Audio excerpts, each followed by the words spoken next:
महाराज कैसी बात कर रहे हैं आप महाराज हैं, सब आप ही के तो हैं।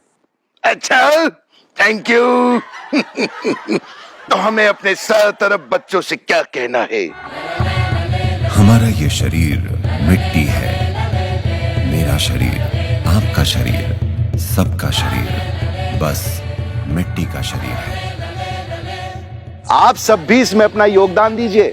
ट्विटर, इंस्टाग्राम के माध्यम से सोशल मीडिया पे जाके सेव सॉइल मूवमेंट को फॉलो कीजिए और हर दिन बस 10 मिनट का समय निकालिए। क्यों महाराज, क्यों नहीं करेंगे? सब करेंगे। होशियार, सोशल मीडिया पे जाके सेव सॉइल अभियान फॉलो करना है।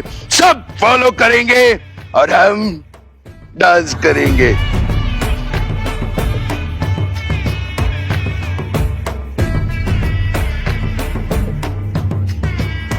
मिट्टी बचाने के लिए सद्गुरु 21 मार्च को अकेले मोटरसाइकिल से 30,000 किलोमीटर की यात्रा पर निकले हैं।